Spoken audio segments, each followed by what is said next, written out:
Week 1 here in the UFL continues on tonight with the Cleveland Bandits visiting the Albuquerque Atomics here in Albuquerque, New Mexico. Good evening, everybody.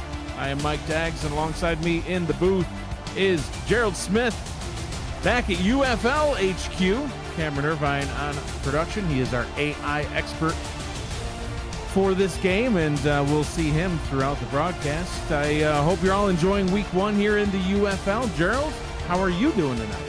Doing really, really good. I don't think we can get much better than what we saw in the early block, right, with Mr. Cameron Irvine doing what he does with that, with all those games happening, going nuts right there toward the end, and then we get to cap it off tonight here in Albuquerque.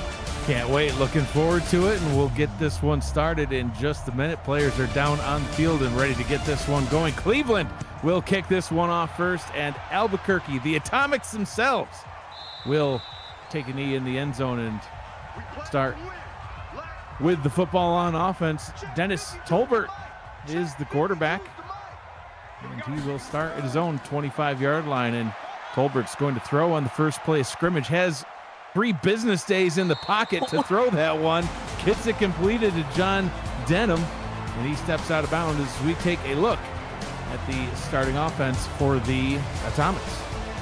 Yeah, look, and here they are, right? And they got some guys right there, and it's all led by Dennis Tolbert, right, coming in, and they got a couple wide receivers right there with, Austin, Labrador, and Shark Tarkington Jr. coming in too as well. So it's going to be interesting to see how their passing game is going to shake out. Hey, don't forget about Bo Braxton, the tight end. You know how I love a good solid tight end on the offense. I sure do too. Let's take a look at the Cleveland defense.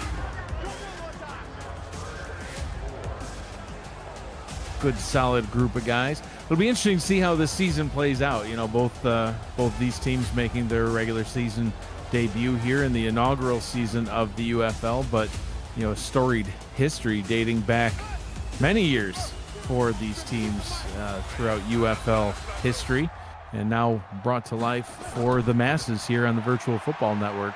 Tolbert on 3rd down and 4. Again, has all day in the pocket. Throws that one down to the bottom of the screen, and it's incomplete.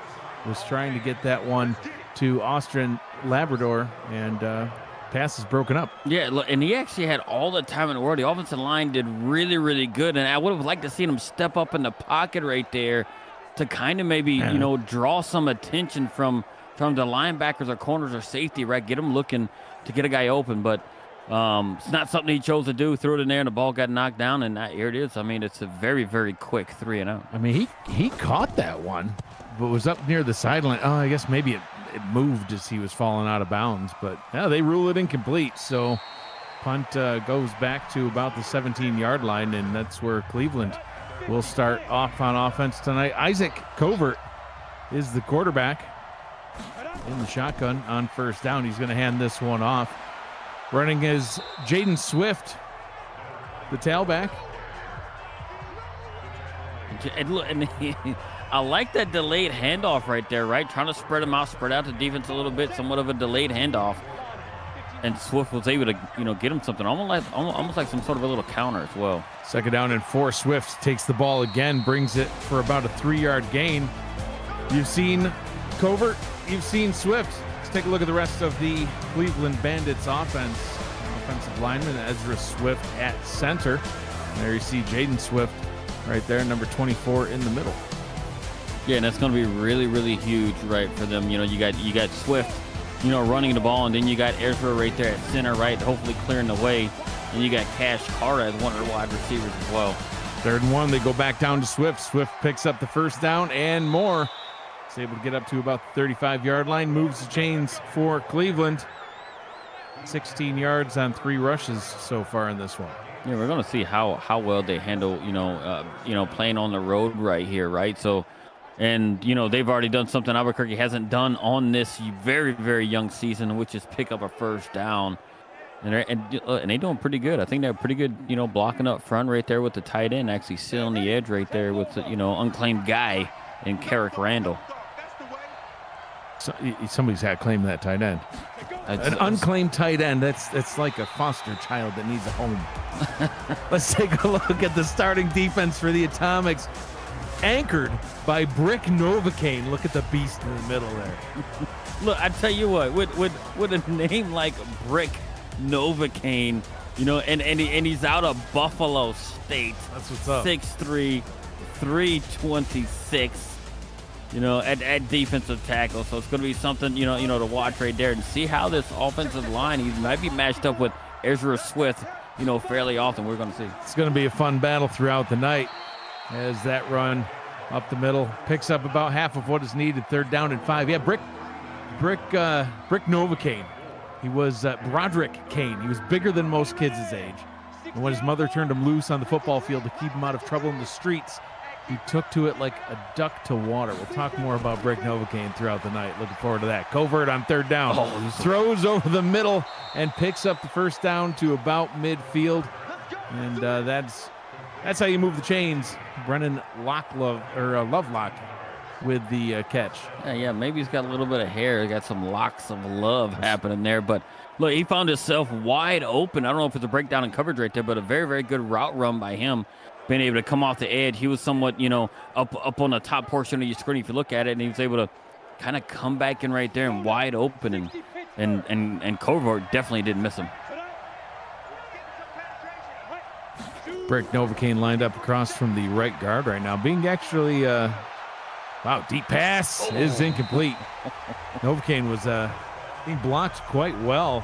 Covert trying to connect with the deep one down the center of the field. And I don't mind that, right? They tried play action. They tried to, you know, get themselves a splash play right there. It was one-on-one, a 50-50 ball, you know, and it just didn't work out. Covert connects with his target, picks up about 8 yards. 3rd down and 2. They've converted 3rd down a couple times so far tonight. Randall with the catch. We'll see if they go back down. They converted a couple times. Jaden Swift here. He's in the backfield standing at about the 47-yard line. Yeah, we brought their run over right over Ezra Swift. Oh, wow.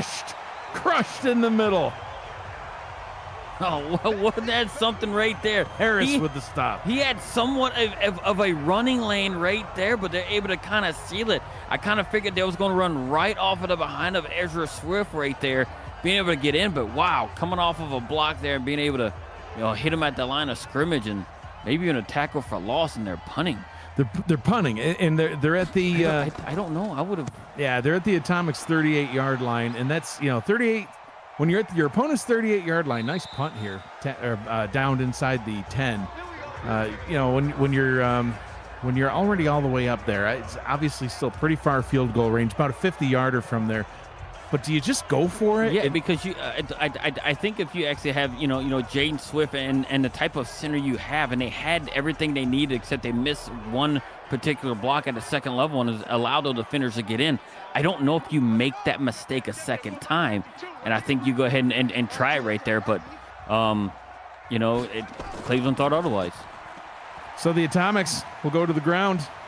And we're going to bring in our AI expert for the first time this evening, and he can talk to us about the logic in that scenario. Cameron Irvine. Yeah, thanks, guys. So a 4th and 3 or less outside of your opponent's scoring position does essentially trigger, as a nice run there, does essentially trigger an aggressiveness call by a coach. And then at that point, it's just a random percentage of which they might go for it. So sometimes they might go for it in that situation. Sometimes they may not. Houston at Dakota, they went for it on 4th and 1 almost at the same part of the field. So there is a possibility to go for it in that situation. Cleveland just chose to punt it this time. Thank you very much. I think we're just going to keep calling it in just so we can I guess exactly. Did you see that hair? That was so But look, it's risk versus reward in that situation. I guess they decided to just not risk it and punt it because they look, and I don't blame them, because what they did on the previous drive was have them to a 3 and out, and they're looking pretty good right now. Yeah. You know, after that very long run, like they have confidence in their defense. And ultimately it comes down to, you know, what Matt Wilson used to call the random dice generator, where, you know, sometimes it'll work, sometimes it, you know, they'll do it, sometimes they won't. It made no sense that he called it a random dice generator. It's like, so you're just generating the die, it's not actually rolling it? I'm not sure.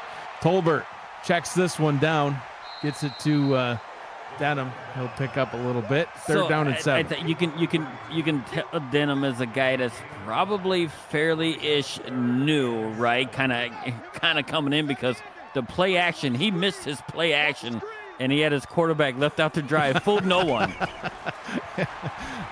It confused some people, including yourself. It didn't fool anybody, though, as that pass falls incomplete. Looked like a screen gone awry. And, and fourth down, they'll have to punt deep in their own territory. Right, and that actually shows you like the good thing on the quarterback there, realizing that the defense had that pegged, as something where they started following people around and just kind of just threw it out there. Yeah.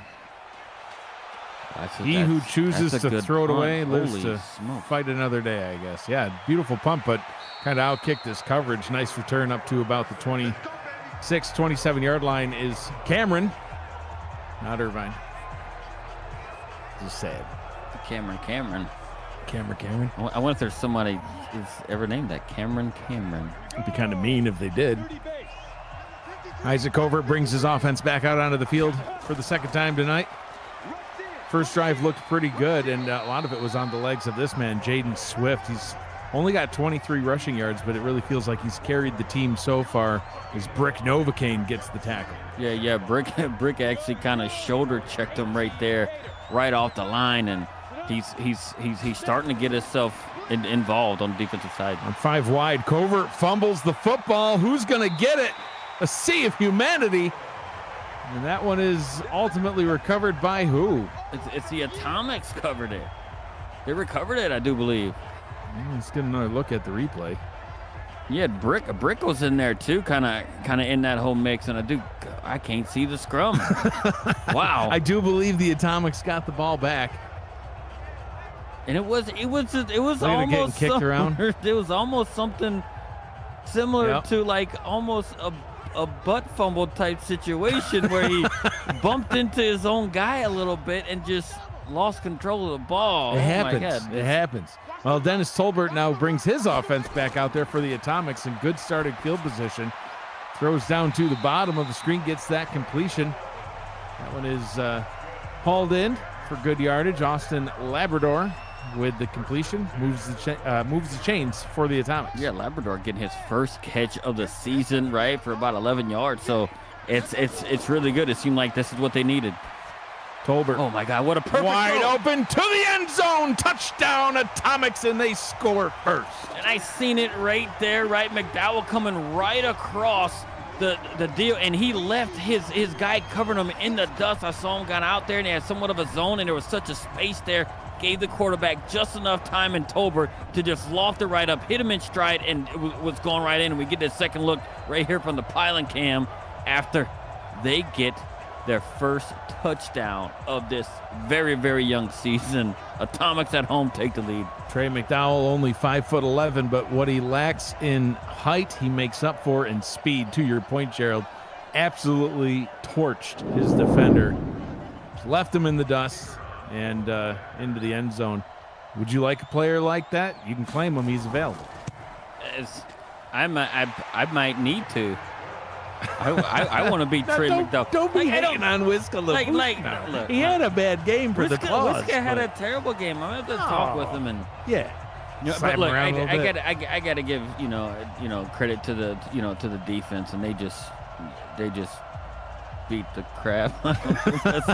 They just made adjustments, right? We had a very good first drive, and then after that, it kind of went all down here, and they kind of shut it down. But some scores from Week 1 scrolling across the bottom of your screen. Cleveland will get the ball back after an Isaac Covert butt fumble, if you want to call it that. I mean, you said it. It was almost a butt fumble type situation. It was close. Rochester taking on Carolina, beating them 40-21. That game last night, that was a fun one to watch for Rochester fans. Yeah, I was extremely jealous. Matty Two Gloves kind of showing up after his retirement from another league. Say I still got it. Still got it. And he still got it to the tune of 3 touchdowns. Dijon Swan, 1 catch for like 50 yards. That's Swan-esque. He'll show up for one big play, takes the rest of the night off. Speaking of big plays, Jaden Swift adds on to his rushing total, now up to 37 yards and gets it up to about the 37-yard line, averaging 5 yards a carry. Yeah, and it's insane too because they opened up such a huge running lane, right? That you could have ran probably 2 snowball trucks right through there, and and getting down there. So look, and he was at the 3rd level before he got touched. I mean, you want to at least get your 2nd level defenders to get somewhere near him, and no one was near him until he reached the 3rd level. Empty backfield again for the Bandits. Last time Covert ran out of this sort of formation. That pass out of bounds, incomplete, and not sure if it was. Get that score off the screen. We can delete that. Act like it never happened. I'm not sure if Novocaine was the one who forced that fumble, but he was certainly in the area. Covert gets that pass out for a couple of yards. But born Broderick Kane, he had his name legally changed to Brick Novocaine, bragging that he hit harder than a ton of bricks. He even chose the spelling of Novocaine from Novo to Nova to express his belief that he was destined to be a star.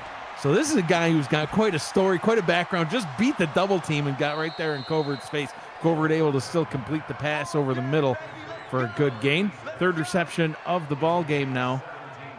And for the tight end, Carrick Randall, who again is unclaimed. How can you just leave him? I don't know. Look, and I know claim you love that tight end. Yeah, and the thing about these tight ends, it seems like right now Albuquerque doesn't have an answer for the tight end position. Him having the catches that he did. So nobody does. And this just shows right here, right, how much with Albuquerque taking the lead, how much the momentum changed for them to get their offense in a good position to score.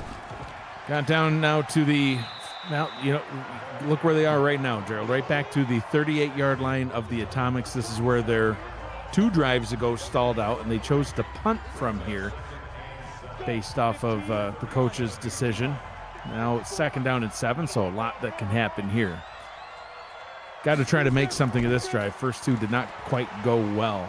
As Swift gets to the outside, picks up some yards, gets up to about the 32-yard line, and that is the end of a fast-moving first quarter here in the UFL.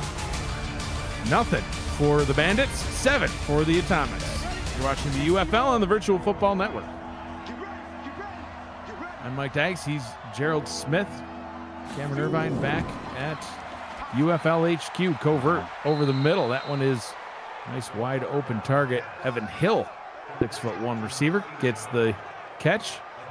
Now 100 yards of offense for Cleveland. Yeah, and Cleveland looking pretty good right now. What I'm seeing right here, I do believe right now the matchup, in the trenches between Ezra Swift and Brick Novocaine, I do think Ezra Swift is winning that right here because they went one-on-one right here in one coverage, and Ezra Swift held true. Ball is handed off on the sweep. That did not work quite as well as I think they had hoped. They went right back down the hill, and he was tackled right at the line of scrimmage. Good defensive play by the Atomics. Yeah, and Freeman wasn't having nothing of it. Recognized that and was like, hey, I see you coming across and on some sort of jet sweep, and was all over it. Good play recognition. That play also only goes back to the line of scrimmage, actually tackled for a 2-yard loss, now a 3rd and 12. So trying some creative plays. I'll give him credit for creativity, but it's not working. No, it just wasn't good. I think if you're going to run that play right there, you're going to run it. I mean, you want to send people out that way, right? One-on-one, and it's a boomer bust. Yeah. You're either hoping that he breaks that tackle and picks up a bunch of yards, or it's going to go for -2. And this is big right here for Tolbert in this offense. Covert in the gun. Has time, steps up in the pocket, throws over the middle, connects for the first down. It'll be 1st and goal from the 9-yard line. Oh, you saw how deep the zone was right there, and they just let Covert just kind of sit back there and pick it apart because everybody was way further back, and they played such a defense, like they were protecting the end zone when all they needed was 12 right there to get, right there near the 10. And I don't know why you would play such a deep zone in that type of situation and left too much space right there. They found just a little bit of hole to be able to pick up the first down. Monty Walters, the middle linebacker, gets the tackle. Covert up top, and that one's nearly picked off. Oh, Gerald jumped right out of his seat. That was interesting to see.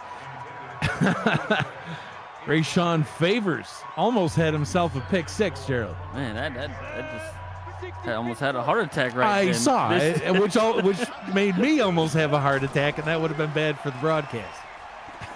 Swift back down on the ground. We haven't actually had his number called here in a little bit. That does not work. Goes the wrong way. 3rd and goal, and now they're back outside the 10-yard Yeah, line. and like, what do you do right here? Now, if I'm the Atomics right here, right? I think I'm not playing such a deep zone, right? Put yourself, at least your second level defenders, right? Somewhere between, the 5 and the 2-yard line. And if I am them, right, I'm letting my safeties play a little bit deep, play center field, and I'm playing some sort of a man coverage here, but it looks like they got zone. 3rd and goal. Covert looks, throws up top, and throws way short of the end zone, and I guess just trying to make something happen, had to go somewhere with it. That was his only option. And it was very good coverage on the back end. I think they learned from their previous mistakes right there, having the proper zone in there, keeping everything in front of them in this situation right here. So they're not getting them inside the 5, but they just, did very good of allowing them to get down there and actually stiffening up the defense. Jordan Shaw kicks that one through, puts some points on the board for the Bandits. Gets rid of the O. That's a start. So. Well, everybody won't get shut out. So. That's true. That's true. So, UFL, did you know? The UFL uses custom-built AI for gameplay, ensuring simulations are as realistic as possible, making the experience here completely unique. All sorts of coding changes went in behind the scenes to change how the game actually functions compared to a stock out-of-the-box type game. To customize it, make sure it's, like I said, as realistic as it can be, and changing some of the nuances that you typically would see in a video game football production, where it's like, well, gosh, why did they do that? Well, now a lot of those why did they do that, that's been changed, and if we still have questions on why did they do that, that's when you call in the hair crow. Yeah, why not look? And I was actually I felt pretty privileged to to kind of see like the behind the scenes when this thing was being built on the back end of how this thing functioned prior to these adjustments, right? So it turned it from a game to where you would scratch your head and be like, why are they doing this, to something that will mimic real life football and real life football decisions. I already saw a butt fumble. Yes. Doesn't get more real than that. So Dennis Tolbert back out on the field with his offense. He hands that one off to John Denham. Picks up 8 yards, 2nd down and 2. And we're going to see what kind of momentum, right? Because this is what Albuquerque had, right? They had that big, butt fumble recovery, and they scored a touchdown. They, the defense tightened up, bend, don't break, a lot of field goal. We see their offense carry some sort of momentum. Holy smokes. Yeah, that's where some of the momentum goes to die, is Justin Bennett just wrecks that play, gets him for a 3-yard loss. That guy didn't have a chance at blocking him at all. Like, sorry, sir, you don't get to block me. It's just not going to happen. No, and it looked like Shark Tarkington Jr. actually had the tough task of trying to block that man, and it didn't go very well. 6'1" wide receiver versus that monster.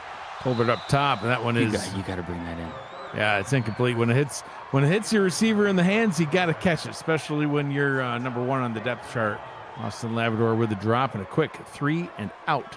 Yeah, Labrador's got to bring that in there because he had positioning right there. Oh, that was even a better play by the DB. He had to watch this swat right out right Richmond here. And he just knocks it right out, bam, right there. Knocks it right out. So, look, he had it in his hands. I don't know if you can't defend that.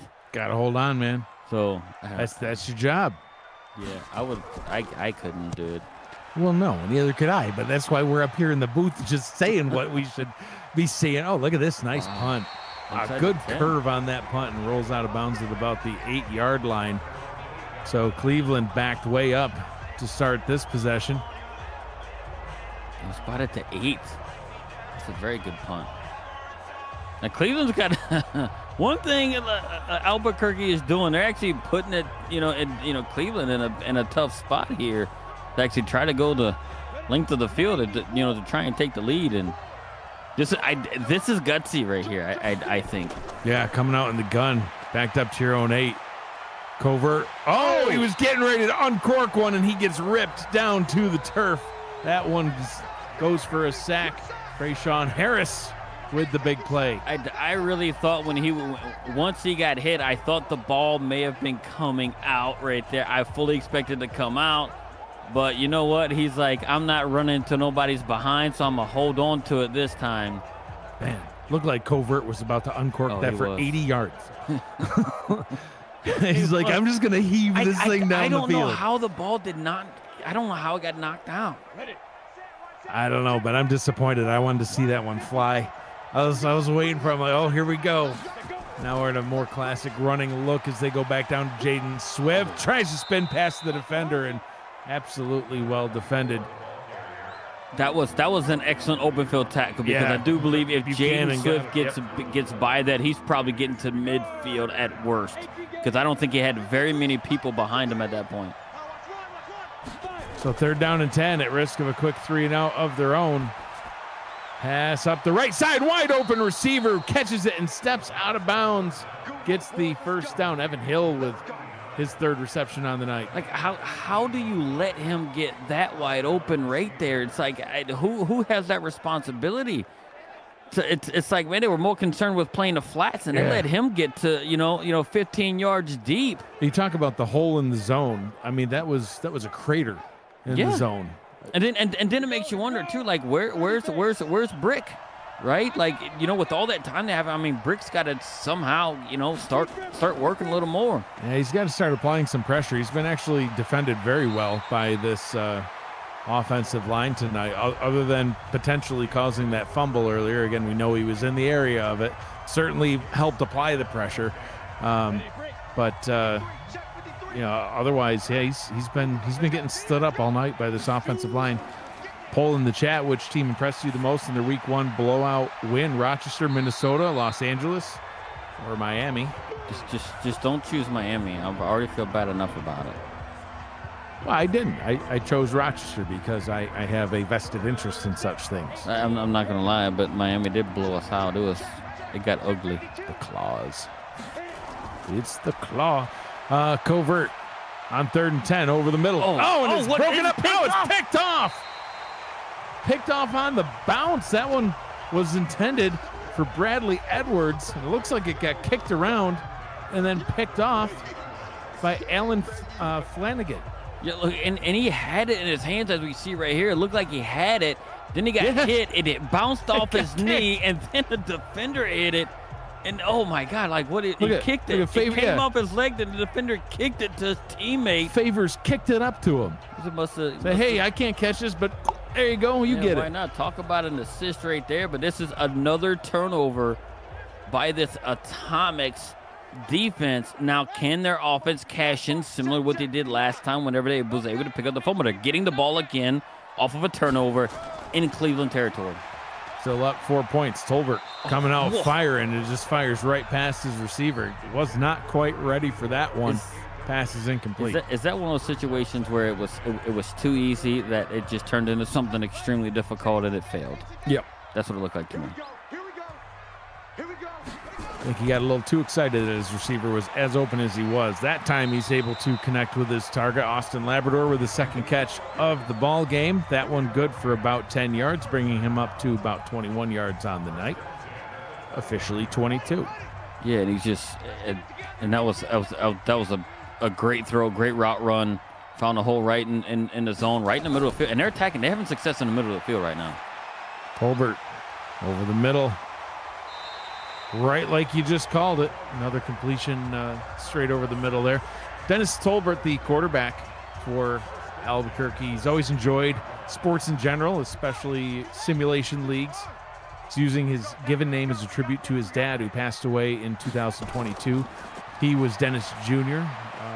This Tolbert, as that pass is complete, 1st down and goal now from the 5-yard line. This Dennis Tolbert is Dennis the third. During the pandemic, he watched a few simulation games with Tolbert and enjoyed it very much. He looks forward to meeting and interacting with everybody in the league, and he says we'll see you on the field. Well, he's seeing you on the field tonight as he's got his Atomics out in front. That handoff to John Denham goes for a little bit. 2nd down and goal. 3 minutes to go here in the first half. Yeah, we just seen, Tarkington Jr. get his first catch of the game, too, a couple of plays ago. getting it about where they are right now. Tolbert hands it off, and he's stopped at about the 1 yard line. Denham with the carry, now up to 21 yards. Rapka with the tackle. I thought that was going to go for a TD. Oh, yeah, me too. With that sort of speed he had? Yeah. Well, maybe he'll get one here. Still in the backfield. And it's going to be a pass. Tolbert, just run it, Tolbert. Go, Tolbert. He steps up 1 yard, throws touchdown. That was ridiculous. But he got it done. Shark Tarkington Jr. gets his first touchdown catch in the UFL. He was just eyeing up Shark the whole time, like, just get open. And he could have he just had to take one large step, and he would have been in the end zone.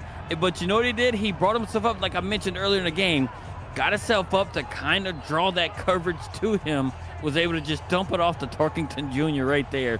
So very well executed. It's the second time that they've scored 14 points, pinning this extra point off of turnovers right here. 2 minutes to go here in the first half, and let's bring AI expert Cameron Irvine back in to talk about that last play. I mean, ultimately it worked out for the Atomics. Tolbert got that touchdown pass, but I mean, he could have just ran that in. He had, again, 3 to 5 business days to do it. Yeah, some quarterbacks, it's actually a feature or a setting in the very dark portions of some sort of coding somewhere. Quarterbacks actually have DNA whether or not they leave the pocket and how often they leave the pocket. It may be rarely, sometimes, or often, and that can really determine a quarterback's thinking of when they want to leave the pocket. In this case, Tolbert's not necessarily a constant scrambling quarterback, and so he's looking for the pass more than he is the run. And so in that situation, maybe a Karen Kaizumi or a Derek Jackson just takes off and runs and scores a touchdown in the end zone. But Tolbert, more of a pocket guy looking for that score. Doesn't mean he won't take off and run, just means he won't do it as often. And luckily, Cleveland totally lost that receiver on the back line, and he was able to deliver. Thank you, Cam. Yeah, I think, I mean, Gerald, if you were Dennis Tolbert in that scenario, you could have walked in. Not even ran. You could have casually strolled in. Blocking was great, and the defense was disciplined to hold their lines, but it was so wide open. All right, can the Bandits respond? There's a flag on the play. It's got to be PI, yeah. Looks like a little, some defensive pass interference. Looked like a little bit of contact there by Clayton, and that'll move the ball all the way up almost to midfield. A huge penalty on the Atomics. Bandits back to throw once again, going down that same direction, and that one is incomplete. As the results of the poll are in, Gerald, only 24 votes total, but darn near half of them voted for Rochester. Yeah, I'm glad to see Miami was not really mentioned until I mentioned them, so I just kind of stuck it to myself. You just can't help it. Blitz coming from the bottom, so he'll throw down that way. And that one is caught for about a 5-yard pickup. Third down and 5:29 to go. And back to what Cameron was saying, like that, and that's something I would have liked to see, like Wiska last night playing the game where it looked like he was leaving a pocket too soon. Got to be more patient back there. Covert on third down, going deep down the right sideline, and that one's nearly picked off. His receiver had to end up playing defensive back himself. Gerald Cash Carter, the intended target.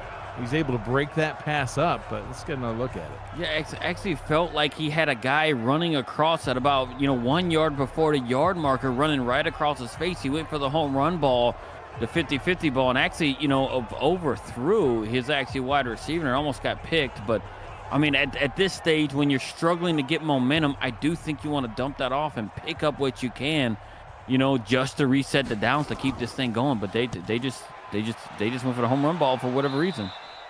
Not a great punt, as that one will be spotted at the 25-yard line. And Dennis Tolbert has minute 19 and all 3 timeouts to try to extend this 11-point lead for the Atomics. I'm not sure if we'll see him scramble a whole lot. As a little bit of follow-up to our conversation, after that last touchdown, he's set to sometimes scramble, and that should have been one of those times. as he gets sacked for a 6-yard loss.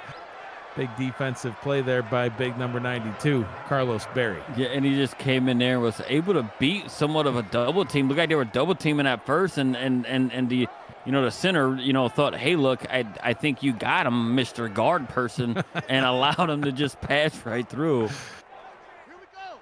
Well, they'll let the clock run, and it looks like they might just go back down to John Denham on the ground. And they do indeed. As Denham gets hit behind the line of scrimmage. And now a timeout called by the Atomics is they want that. I don't know. I guess I don't know what they want. It's 3rd and 17. I'm not sure why they would want to do that. This is and I think this is a situation, situation right here where Cam might be able to pop in and let us know, hey, look, why when you're here right before half and you have the ball, you have the lead, why are you calling timeout at 3rd and 17? Especially if they're just going to run this one here. If it was like 3rd and 2, I could see it, but we'll go down to the ground, and well, he almost explained it to us, I guess, right there. Is now Cleveland's going to call a timeout, which is what I thought happened at first the last time. Yeah, and it just doesn't make sense. Well, let's bring Cam in as we wait for this punt, and he can talk about that. Cameron Irvine, our AI expert. Well, here's why they did it. They shouldn't have. So we'll look into it. There we go. We're transparent here at the UFL. Cleveland took the timeout properly right there, right? You want to get the ball back, but like you guys said, if Albuquerque's in the give-up zone as that punt goes into the end zone, the give-up zone or the conservative zone is inside the 25-yard line.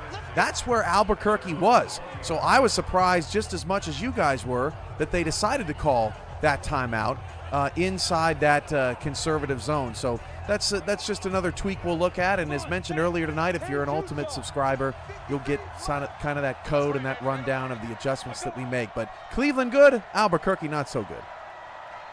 All right, there you go. So we were right, Gerald. They shouldn't have done it. It was perfect. I like the answer because, Mr. Irvine's like, I don't know. That should not have happened, but we're going to look into it. That's what I think is going to be the beauty of this league. It's because, you know what? As things arise like that, they can investigate it. They can make the proper corrections. That way, we're getting the product we all want. That's what's up. Another nice run by Swift, as that will bring us to the half. So the Atomics 14, Bandits 3. Watching the UFL on the Virtual Football Network. Gerald, your thoughts on the first half? I do think, and as you look at here, I mean, nobody's blowing anybody away with the amount of yards that they're actually getting, right? Not it's a really stats, low offensive output in terms of yards. But what's happening, what's turned this game around, in my opinion, is those 2 turnovers where Albuquerque was able to get the ball inside of Cleveland territory and cash right in on a very short field. They have been opportunistic in that way. Cleveland, on the other hand, has not forced anything. Their defense is playing pretty well, but when their defense is put up, with their backs up against the wall, they're in a situation that they have failed in and haven't been able to tighten up to stop Albuquerque from scoring. So we're going to see how the offenses are going to adjust to the defense in the second half, and maybe with I want to see it. Maybe we can see these things type of flip-flop, right? And we might have some sort of a shootout on our hands. Well, we'll see as the ball is getting teed up and ready to go.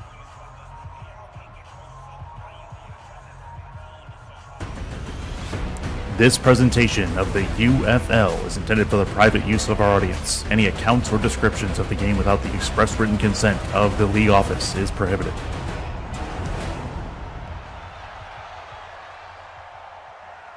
To get quarter number 3 started, that one kneeled down in the end zone.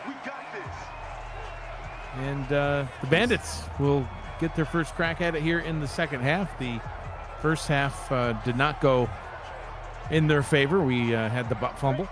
Yep. We had 3 points. Not a whole lot to speak of there.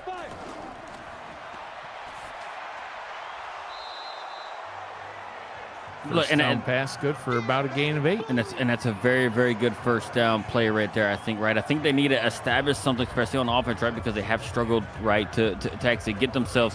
It seems like they just slow down as they toward the, as they get in between the 40s, they start to kind of slow down. So I think they're going to look to change that. And I think stuff like this, right? Because they tried the home run ball at times, but I think if they stay in that 5 to 7 yard range, I think they're going to find some open receivers. Covert on 2nd and 2, throws over the middle and completes to his target.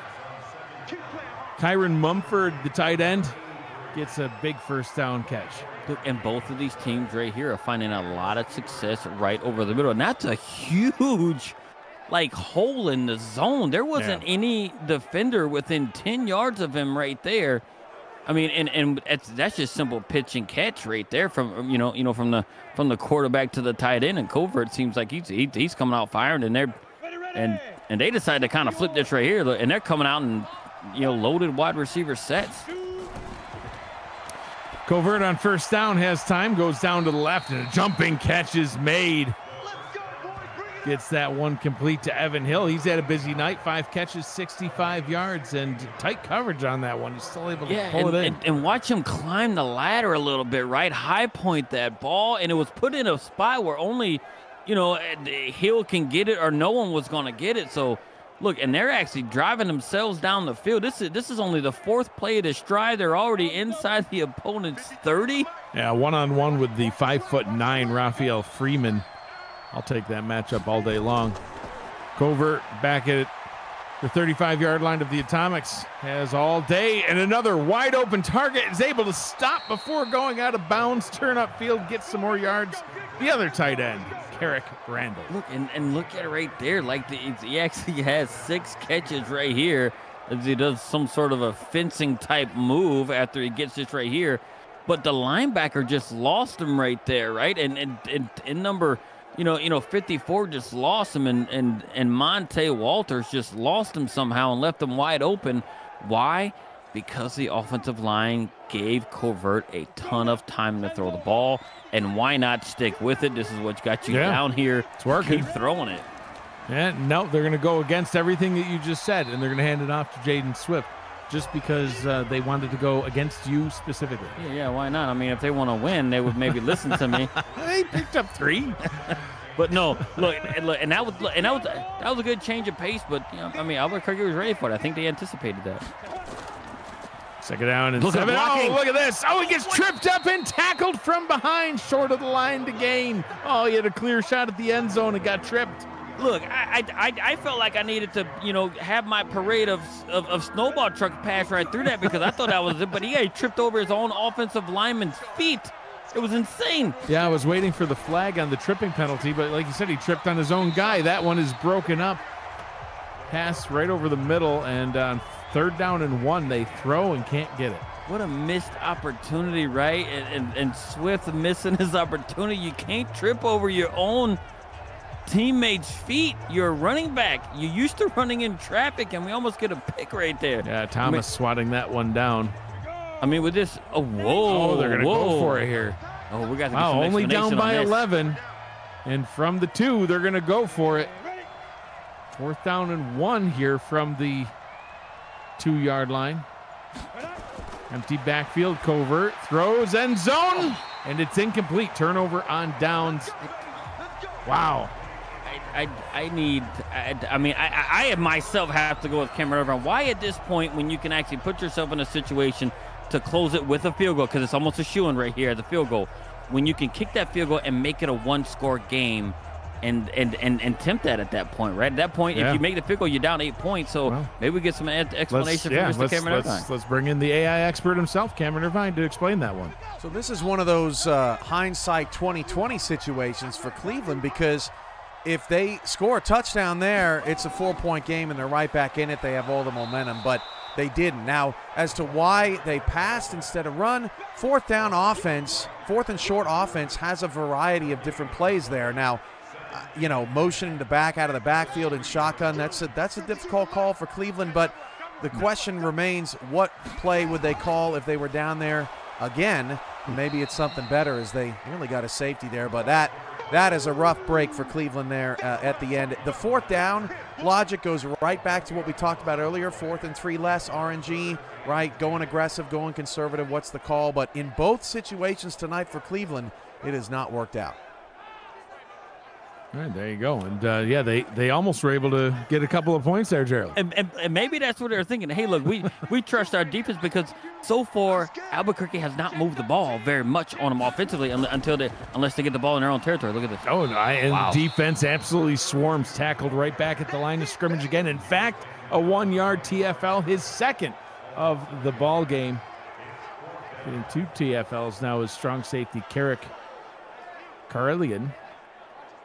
And look, and maybe this is a situation where, you know, we don't. I don't. Maybe I don't know what I'm talking about. I know I would have took the points, but maybe that's why I'm not a coach anymore in any league, way, shape, or form. It's for the best. Yeah, it is. Punting out of the back paint of his own end zone. Look at this punt. Wow. Good Lord. That thing traveled about 83 yards through the air. What is he on? I want some of that. I might have actually won games when I was playing if I had whatever he's on. Here I was thinking that the Bandits would get the ball at about midfield, and instead Legatron comes out and punts it a football stadium length. I mean, you know, they get it up to the 46 on the return, but good Lord.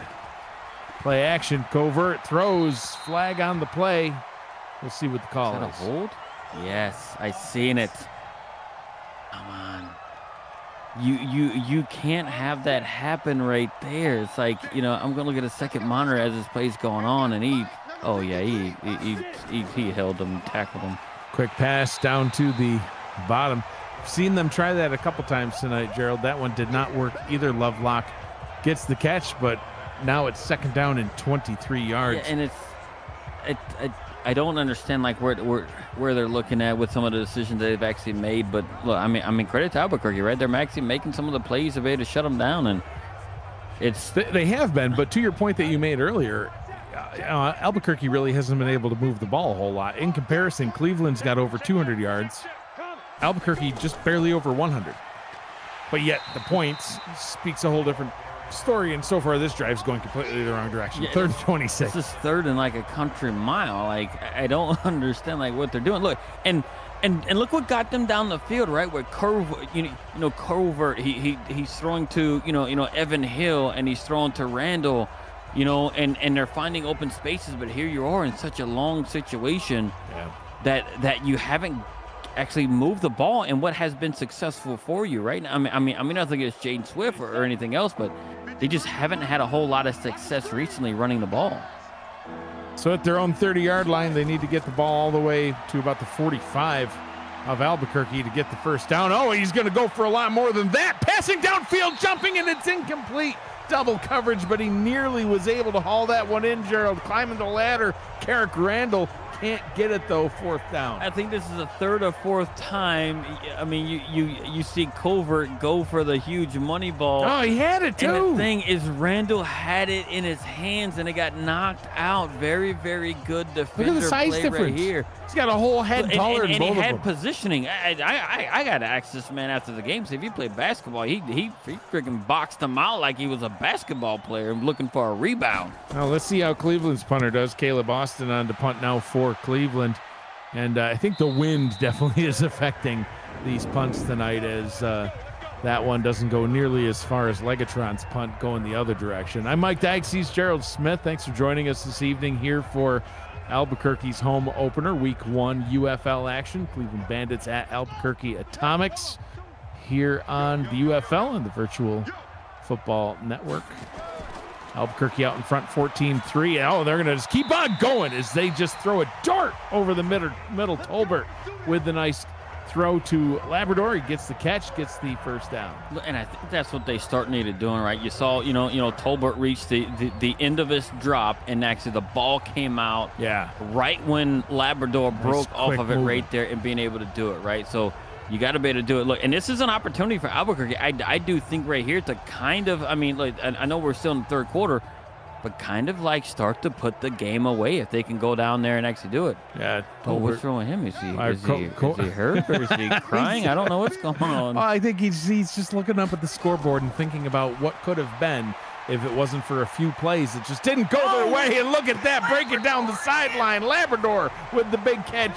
He's having a day now. 31-yard reception for Austin Labrador. Yeah, and you know what they had? They had a little bit of a man coverage right there, and he just did somewhat of like a wheel route, right? Ran straight toward the sideline and cut up real quick and just beat his guy by a few yards and hit him in stride. What a pass, what a play. And look, Cleveland is reeling right now. I don't think they know what to do right now.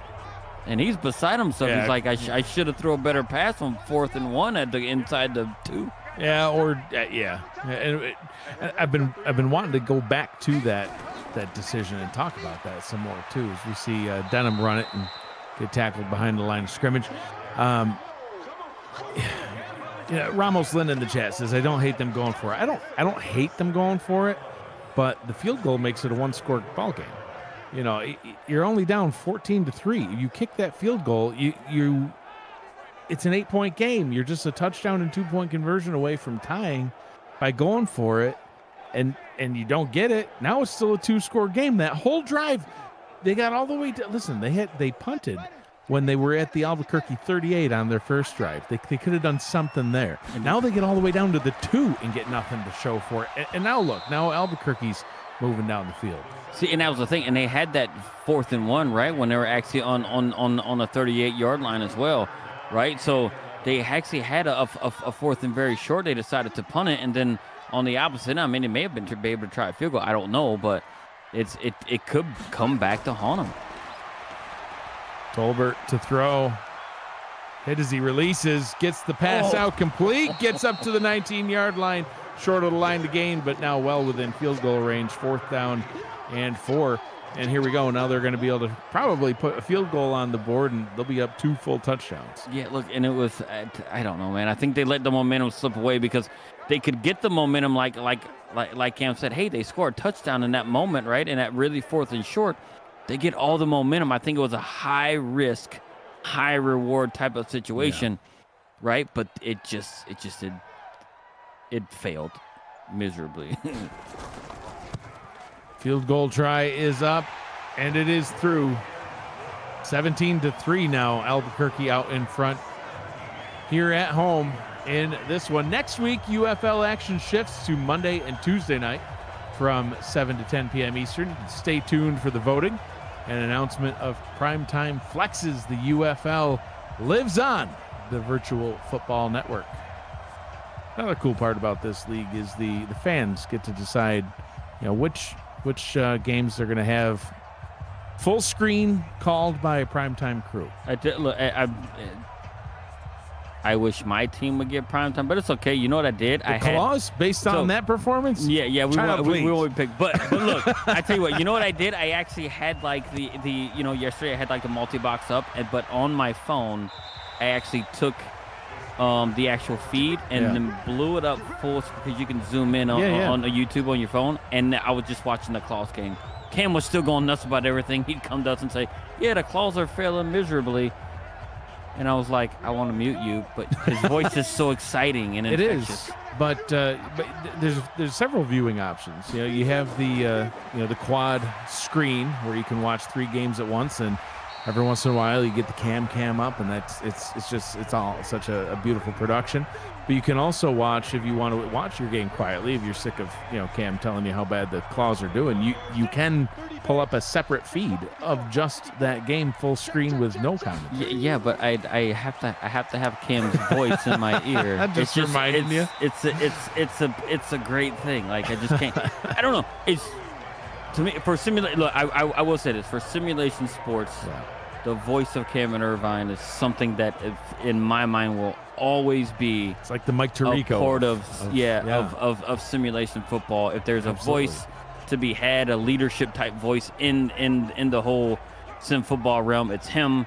And because that's, of all things he's done simulation football related, it's just a voice that does such a great thing. Guarantee he's getting mad at us for talking about him. Covert down the left side. They need this big, and they got it.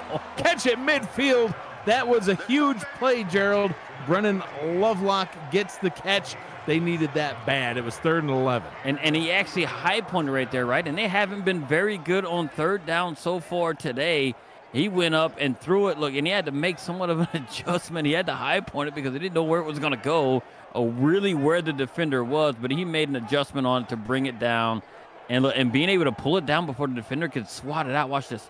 Pulled it down before the defender can get his hand on it, and he secured it.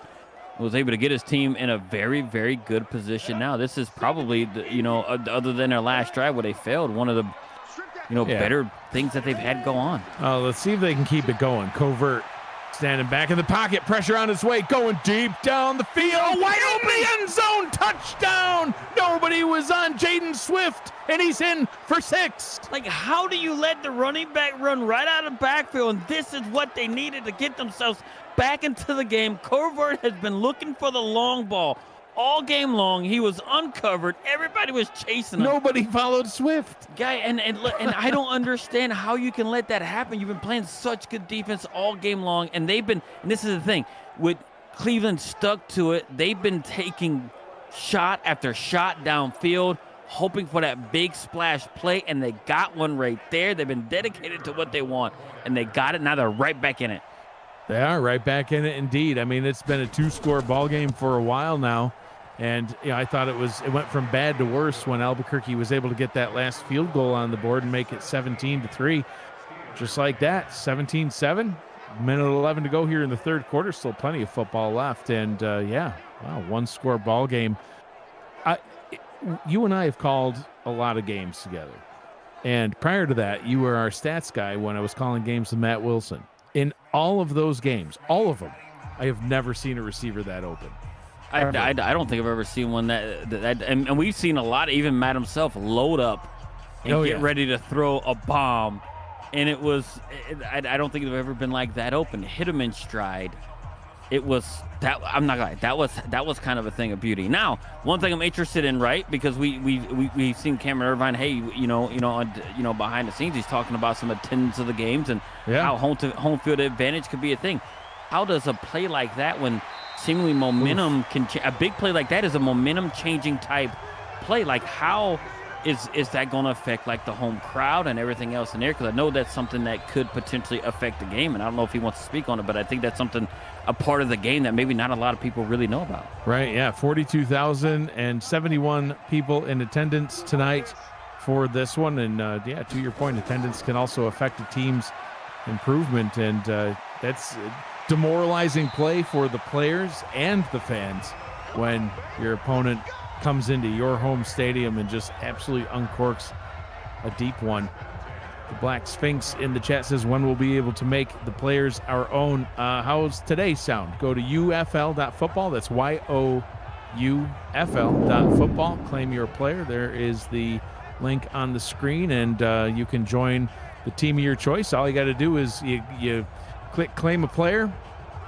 You click on the various teams. You can see which players have been claimed, which ones have not. Here for the Atomics, Dennis Tolbert, Austin Labrador, Shark Tarkington Jr., Bo Braxton, and Brick Novocaine have all been claimed. On the Bandits, you have Isaac Covert, Jaden Swift, Cash Carter, and Ezra Swift claimed. So there are a bunch on both teams that you can pick starters. Starters on defense, starters on offense. Yeah, and you got John Denham right here on the Atomics, right, who is averaging 11 yards after the catch. That's it. 3 quarters in the books. 12 minutes remains here from Albuquerque. The Atomics out in front, 17-10. But the Bandits, momentum on their side. You're watching the UFL on the Virtual Football Network. I'm Mike Daggs. He is Gerald Smith. The Atomics at midfield. And on the move, quick pass over the middle to Trey McDowell. And we saw him way back, I think, in the first quarter, Gerald. I think he actually scored the opening touchdown, if I remember correctly, using that blazing speed. He actually kind of came right across the middle and was left wide open, was able to get it and catch it. And, but right here, it seems like, we were talking about a momentum change. Hey, something that Cleveland maybe has momentum, but here it is right here. I mean, the Atomics are like, hey, look, they got momentum. We need to capture that back and maybe start, go down there and maybe put up some more points right here. I think Cleveland's at a point to where, hey, look, man, if they can't stop them, they're going to have to force some sort of a turnover. Tolbert down to the bottom. And that one is complete as well.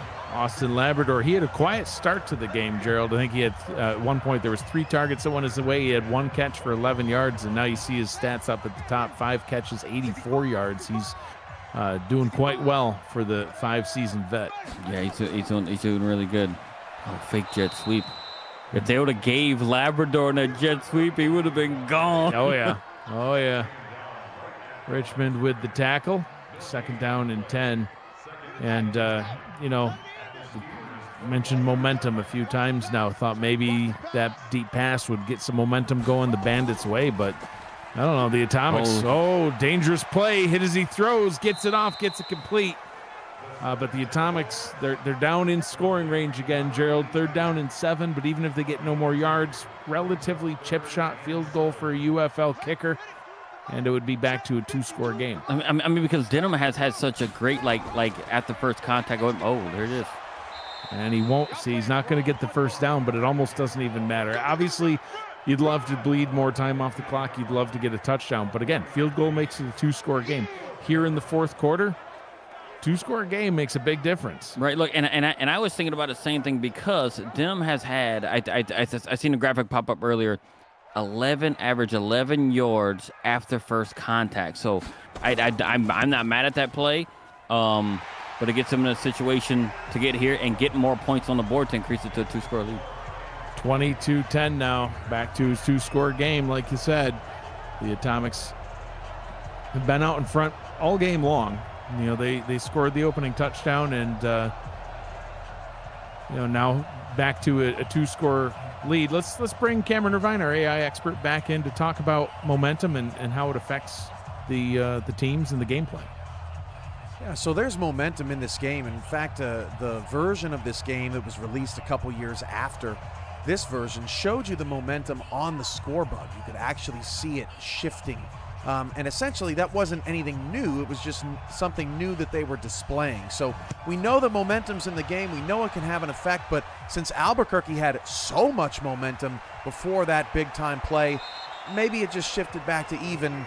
It's hard to say because we don't have a live and real-time look at it, but certainly momentum in this game. And thank you very much. And a cable cam.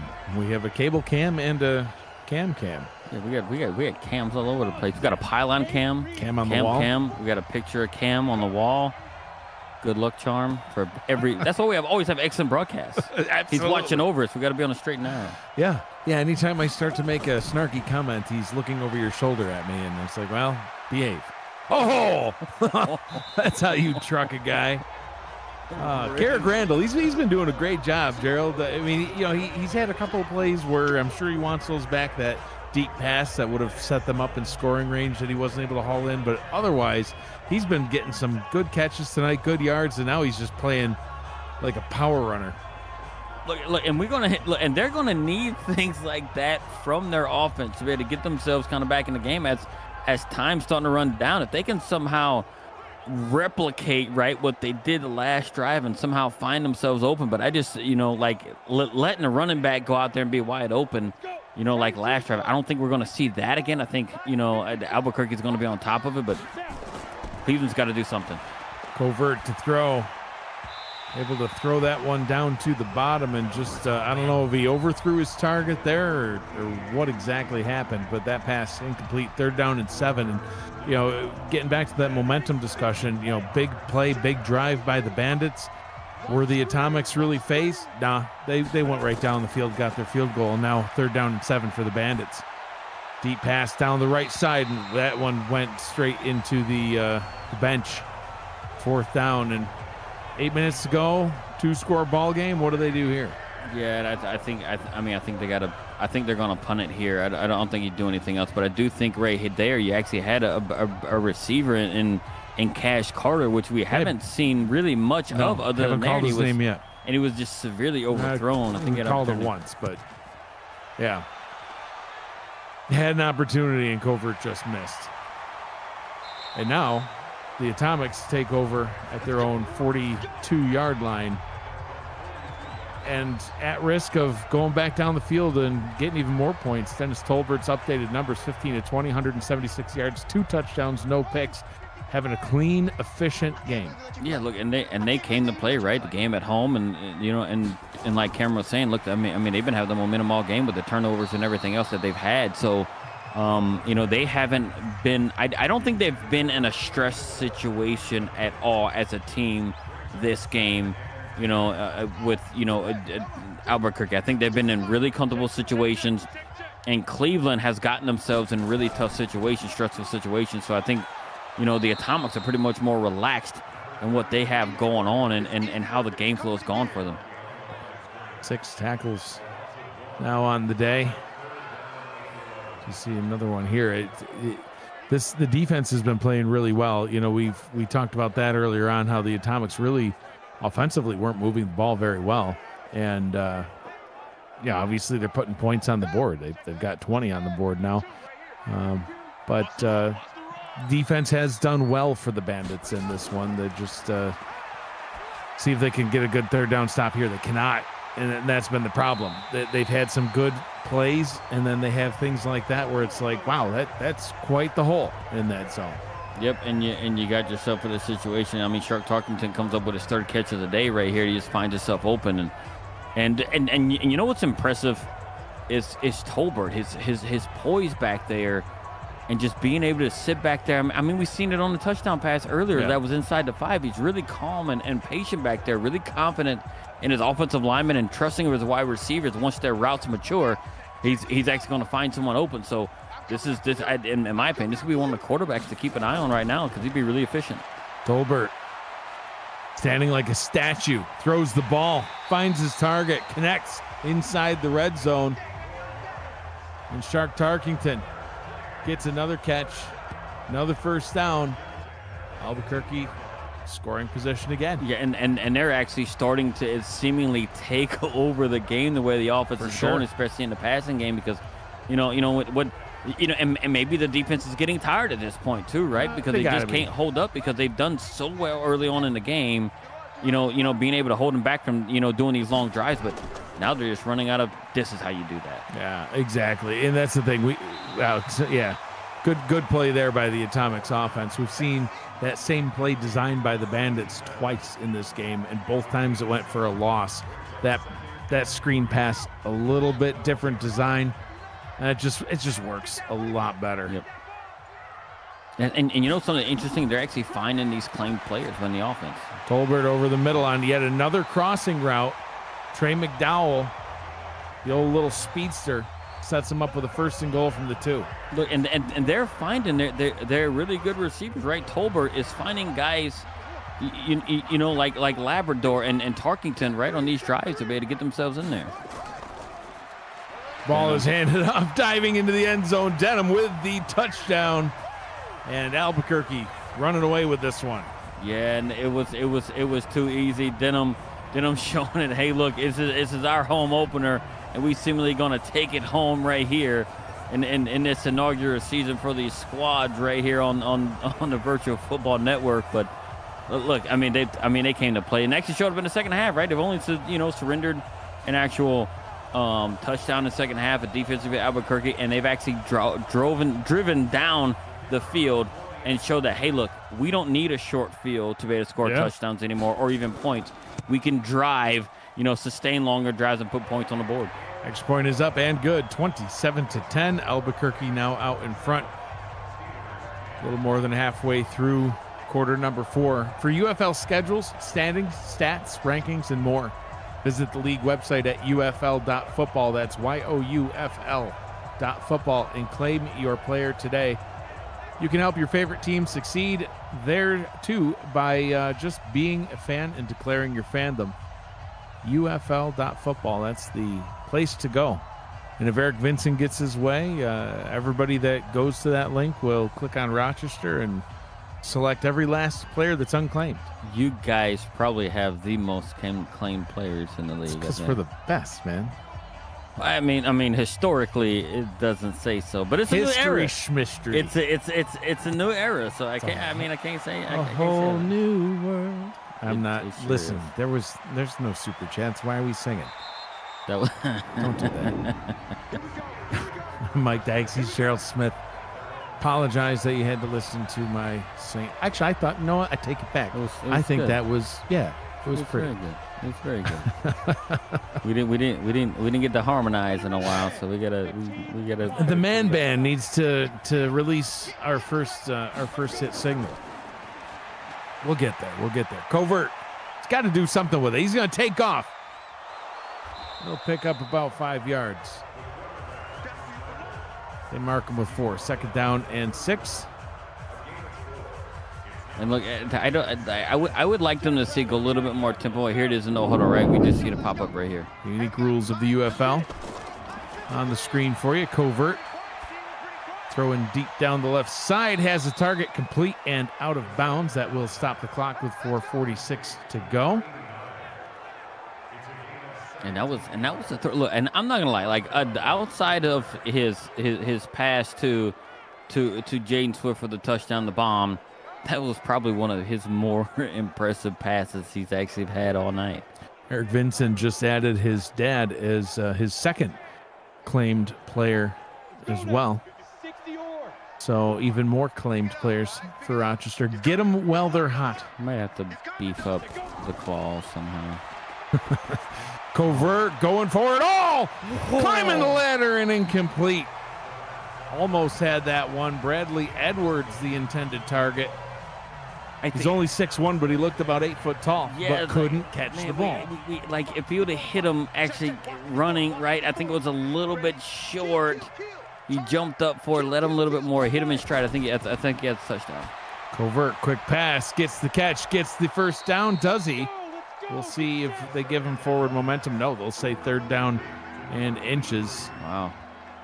As Cleveland hurries back to the line. And they're getting to it right here. 3rd and inches. Covert could just get this with his legs, but he doesn't like to scramble. Throws down towards the end zone and had a target. Gerald, he missed. Amari Palmer was wide open. We've seen this from Covert a couple times where he's had a wide open target and just look at the ball placement. I don't know who this was even to. And he literally could have thrown it toward the pylon area of the side. That way your guy catches it and no one else. And I do believe he chose the wrong receiver right there for somewhat of a 50-50 ball. 4th and inches. They'll go for it here. They get it. What a route. And more. Speeding down the middle. Cash Carter. First down and goal from the 5. Covert hits over 300 yards on the day. Yeah, Cash Carter making an appearance right there with his first catch for 37 yards. It's better late than never right now. We'll hurry to the line again. 1st and goal from the 5. Covert, end zone. Throws it out of the back of the end zone. Clock stops, 3:49. I think Covert was looking too big right there, looking in the back of the end zone. He actually had Jaden Swift turning right there, right past the goal line right there for a touchdown had he thrown it. 2nd down and goal. They're going to hand this one off, and I was going to suggest that. Gerald, he gets across the line and into the end zone for the touchdown. Jaden Swift gets it in, and yeah, like you said, Covert, it seemed like he was just going for too much there. We've seen a few times now where it looks like Covert just gets a little too hyped up in the moment, which is weird for a player with 8 seasons experience, but he just, in these no huddle situations, in the big play situations, he gets so hyped that he just misses. But when you're down there at the 5-yard line, Jaden Swift, he had a great first quarter. Yeah. First and second quarter, he's kind of been quiet here in the second half because they're trailing, but take advantage of it. Hand it to him, get it into the end zone. It works there. 8-play, 73-yard drive ends with the touchdown, now trailing by 10. Yeah, and look, I'm assuming we're going to see an onside here from the Bandits, because why would you kick it down the field at this point? Maybe you do. I don't know. Down 2 scores. We're going to see. Yeah, 3:46 to go. This should be an onside kick here. If it was a 1-score game, I would say kick it downfield. You have all 3 timeouts, and you trust your defense to get you that ball back. 2 scores, got to at least try to get it back here and see if you can steal an extra possession. So onside kick is lined up. Ball is kicked away. It goes 10 yards. Wow. It's touched. Who got it? And it is picked up by the Atomics. So now now you have to trust your defense, and they're going to have a short field where Albuquerque's been able to get down the field and get into scoring range, either getting a touchdown or a field goal on their last several possessions. Justin Reside in the chat says, yes, join the Pioneers. There's enough turducken for everyone, and he is not wrong. You know where the turducken's made, right? Anywhere you make one. What are you talking about? No, man. The turduckens that they show on all the other networks and stuff, that's from a Louisiana thing. What are you talking about? Join the claws. We got turduckens. We don't have turducken in Louisiana. Yeah, we do. Look it up. There's not even turkeys down there. In the northern part of the state, yeah. No, there's not. Yes, there is. Turkeys are a northern animal. No, it's not. So are ducks and chickens. I don't know. Okay, let's go with that. 2nd and 3. First down picked up at the 30-yard line and in field goal range already. Denham's having a great game. And Denham is unclaimed. You can have a starting running back for the Atomics in your name. If you want to claim one, there's how to do it. John Denham could be yours if the price is acceptable. First, I didn't know if that was trademark. Tolbert throws down to the bottom. Gets that one complete. To Bo Braxton. We haven't called Bo Braxton's name a whole heck of a lot, but the tight end for the Atomics gets the catch there. Yeah, look, and we gotta, you gotta fall down inbounds to keep that clock running. Oh, look at that, running up the middle. Denham protecting that, like he stole it. Gets the first down. And that's the first time out right there. Cleveland called it to try and preserve some time for themselves, but I mean Albuquerque's just seemingly taking over the game, and I mean Denham is he's had such a great game right now, and that's everybody across the offense, right? The offensive line held up real good. Tolbert had a great game throwing, and he's thrown to you know almost everyone imaginable on his team, from McDowell to to Tarkington Jr., right, to Labrador and Braxton as well. So I mean, everybody on this offense, right, as far as you know the skill position type players have been involved in this offense and making things work out for them. So I don't know what it. I sure hope they're running right here. I don't know if I'd put the ball in the air. They're going to stick to the ground, and the Bandits saw that one coming, but I think it's all too little too late, Gerald, as once again the Atomics are in scoring range, already up 10. Looks like they'll be able to, at minimum kick a field goal here and make it a 13-point game. Not an insurmountable lead, but certainly an unlikely lead. Yeah, and look at the play breakdown. 50-50, 25 runs, 25 passing plays. Why are we throwing? Yeah, well, you're not part of the Atomics, but that's why, because they can set up a first down and goal. Austin Labrador, who's had an absolutely dynamic debut, has now over 100 yards on the day, and that all but ices it, Gerald. Yeah, and that's going to just about do it right there. Look, and they went for the gusto right there, right? They say, hey, look, we're up 10. We're doing stuff, and what a catch by Labrador, right? Making the adjustment, midair and sticking his hand back and grabbing that ball. So, I mean, but look, they got themselves now. I mean, they're going to go to 1-0 on the season, and it's at home, right? Like here you are in Albuquerque and doing it. You see Tarkington throwing things up. 2 minutes to go here in this one. Stick down to the ground and get that clock rolling once again. This is second down and goal from the 1-yard line. Cleveland with no timeouts remaining. They have no ability to stop the clock. I'm not gonna. I like this right here. They're looking to make a statement on Cleveland right now. You want them to not score? Stop them. Tolbert's gonna run for it, and he gets taken down for a loss on the play. You think they're gonna kneel it now? Second and goal from the 1, and they're empty backfield shotgun. Run a play. I'm all about it. We got it put to us last week, so other people deserve to experience that as well. Say last week, that was last night. They'll keep it seems like a whole long time ago when you watch the Claws lose in epic fashion. I wish it would be further in the past. We'll go down to the ground with this one as Denham surges forward, 4th down and goal. Can't quite let this one run out yet, Gerald. So they'll kick the field goal here, I would imagine. Yeah, just kick it. Who knows? It might go for it on 4th down, right? Wouldn't that be something, right? Like, we're trying to make a statement. We're gonna put up as many points as we can. Why not? Yeah. It's opening night for us. Now they'll go with the field goal and just take all the fun out of your voice. Yeah. It was a nice thought. Yeah, it was. I would have done it. Just do it. 20-yard try from the right hash. It's up. It's good. 30-17. So another high-scoring game for a team in their debut. 30 points on the board for the Albuquerque Atomics.